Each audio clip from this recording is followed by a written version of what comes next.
Savadatti breaking ನ್ಯೂಸ್ಗೆ ಸ್ವಾಗತ. ನಗರಸಭೆಗೆ ಗ್ರಾಮ ದೇವತೆಯ ಆಗಮನ, ಪೌರಾಯುಕ್ತರಿಂದ ಭಕ್ತಿಪೂರ್ವಕ ಪೂಜೆ. ಸವದತ್ತಿ ಪಟ್ಟಣದ ಆರಾಧ್ಯ ದೈವಗಳಾದ ಶ್ರೀ ದ್ಯಾಮವ್ವದೇವಿ ಹಾಗೂ ಶ್ರೀ ದುರ್ಗಾದೇವಿ ಮೂರ್ತಿಗಳು ಮೆರವಣಿಗೆಯ ಮೂಲಕ ಇದೇ ಮೊದಲ ಬಾರಿಗೆ ನಗರಸಭೆಯ ಆವರಣಕ್ಕೆ ಆಗಮಿಸಿದವು.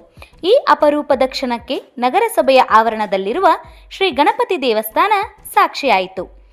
ನಗರಸಭೆಯ ಪೌರಾಯುಕ್ತರು ಸಂಗನಬಸಯ್ಯ ಗದಗಿನಮಠ್ ಅವರು ದೇವಿಯ ಮೂರ್ತಿಗಳಿಗೆ ಶಾಸ್ತ್ರೋಕ್ತವಾಗಿ ವಿಧಿವಿಧಾನಗಳೊಂದಿಗೆ ವಿಶೇಷ ಪೂಜೆ ಸಲ್ಲಿಸಿ ಪುಷ್ಪಾರ್ಚನೆ ಮಾಡಿದರು.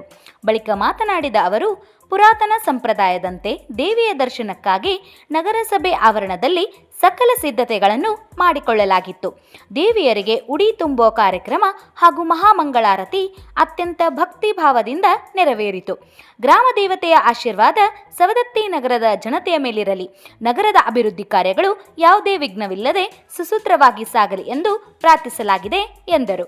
ನಗರಸಭೆಯ ಅಧಿಕಾರಿಗಳು, ಸಿಬ್ಬಂದಿ ವರ್ಗದವರು ಹಾಗೂ ಪಟ್ಟಣದ ಸಾರ್ವಜನಿಕರು ಹೆಚ್ಚಿನ ಸಂಖ್ಯೆಯಲ್ಲಿ ಪಾಲ್ಗೊಂಡು ದೇವಿಯ ದರ್ಶನ ಪಡೆದು ಪುನೀತರಾದರು. ಇಡೀ ನಗರಸಭೆಯ ಆವರಣ ಭಕ್ತಾದಿಗಳಿಂದ ತುಂಬಿ ಹೋಗಿತ್ತು. ನಿರಂತರ ಸುದ್ದಿಗಾಗಿ ನೋಡ್ತಾ ಇರಿ ಸವದತ್ತಿ ಬ್ರೇಕಿಂಗ್ ನ್ಯೂಸ್.